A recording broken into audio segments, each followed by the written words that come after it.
So my serial killer was Joseph Paul Franklin. Joseph Paul Franklin was actually born as James Clayton Vaughn, Jr. He was named after his father, and he was born on April 13th, 1950. Like I said, to his father, James Clayton Vaughn, and Helen in Mobile, Alabama. He grew up in a very physical, abusive home. As a child, his sister recounted a bunch of scenarios where they were very abused. Both parents were drunks, basically. The dad would come and leave, and then when he came back, he would beat them. At the age of 8, he also got into a bicycle accident, and lost the vision in one eye and partially on the other. In the conditions that he grew up, they were very poor. The community had to help him. The churches helped him to feed them.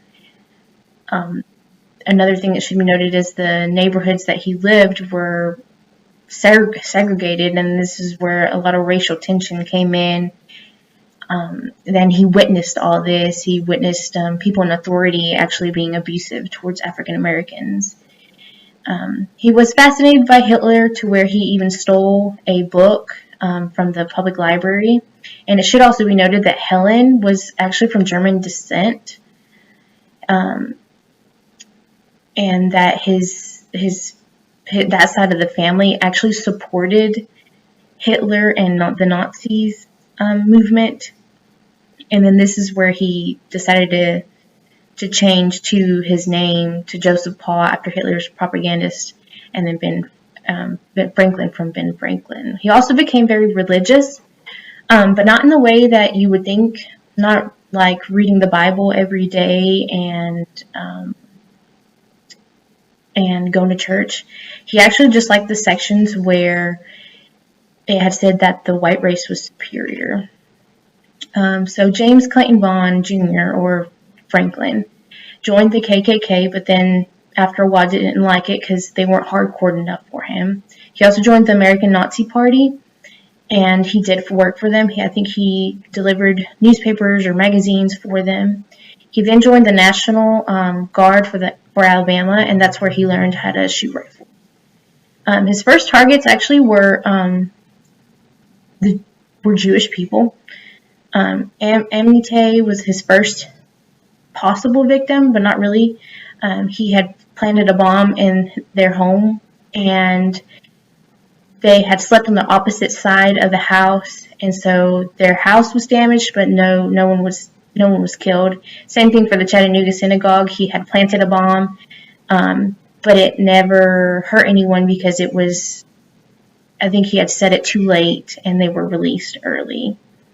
And according to one ATF agent, his bombs were actually high grade. So his actual first killing victim was Alphonse Manning Jr. and Tony Schwein, if I'm saying that right. Alphonse had confronted Joseph at a parking lot, or I think a parking spot or something like that, when he was on the way to actually go kill Simonson, who was a Jewish judge, and he thought he was too lenient with African American offenders. And so instead, he ended up killing them too. He shot Alphonse first and then went and shot Tony in her car. So mostly his victims were a biracial couple or interracial couple, usually an African American man and then a white woman. Before also all this, he had actually stalked a biracial couple, and he sprayed mace in their face and said that they were a disgrace. His main targets were African Americans and Jews, but as you see and we'll start noticing, most of his targets were African American men. And so here on the other side, there's a list of the couples that died. And then the last, it should be noted that Ted Fields and David Martin were with other white women, and so the women weren't killed, but they were. So here are some other victims. Gerald Gordon was Jewish. He was not African American, and he was shot. in front of a synagogue. Larry Flynt and also Vernon Jordan were kind of a one-off too, because they were famous, and I think he did that because he was trying to start something, and thought that since they're famous, maybe he would get the publicity that he would start something and get the publicity for it, but it didn't work out that way because neither of them died. It should be noted too that Larry Flynt, actually, he targeted him because he had seen a magazine, the Hustler magazine, and has seen that there was an interracial couple, and that's why he targeted him. Same thing for Vernon Jordan. I think he targeted him because he was African American, but he was also an advocate, and I think he was in the public eye, and I think he probably thought something would happen if something happened to him.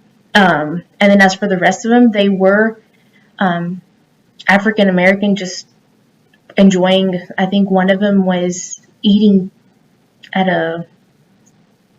I think it was a Burger King, and it was just at a perfect spot, perfect timing kind of a thing.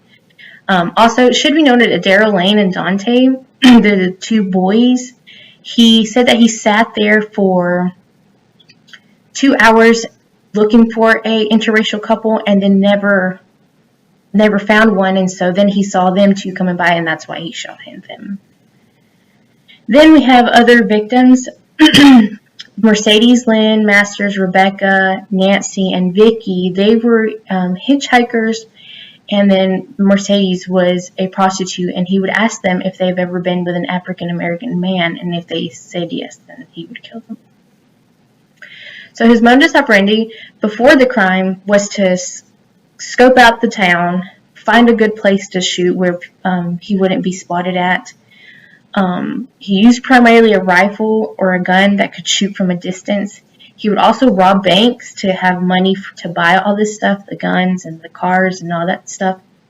He would change his license plate, always used alias names, and then he would dye his hair. Even at one point, he would disguise himself with a wig and would use like charcoal to darken his skin to blend in the African American community, which was pretty odd. After the crime, he would flee the town or the city, would get rid of everything, the car, the weapon, the license plates, and then he would start over again. So how was he apprehended? He was apprehended because of a witness named Mickey. She was a prostitute who had slept with Joseph and became kind of friends with him. She had taken him to his home and met his roommate. And after seeing that Ted Fields and David Martin had died, his name just kept on ringing in his head, or his alias name kept on ringing in his head. And so she went to the police officers and told them about this guy and helped out basically the police. Her roommate gave them a sketch, and with that sketch and with a witness that had seen that car near the vicinity of Ted Fields and David Martin's crime scene, they were able to know it was a Camaro, and then with not only that, another motel manager had written down the correct license plate, and with everything kind of piled up together, they put it in a information system, and then from there, when Joseph complained one night about the noise being outside his motel room where police officers were apprehending someone else, the police kind of became suspicious, ran his license plate, and then found him. So what kind of serial killer is Joseph Paul Franklin? So he was a mission-oriented serial killer. He thought he was doing something good to the world by getting rid of African Americans, and he also thought that if African American men and white women were together, that him, by killing them, he was making the world a better place.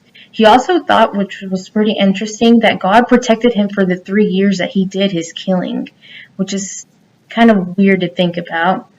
And he also thought that with his killings, he would incite something, whether it be like a war between races or something. So his trials, convictions, and his death sentence.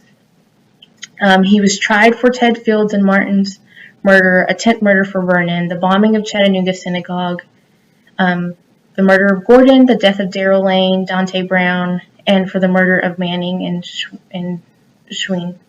He was convicted for almost all of them except the for Vernon Jordan's case, and for the death of Gordon, he was actually sentenced to the death penalty, and he was executed on November 20th, 2013.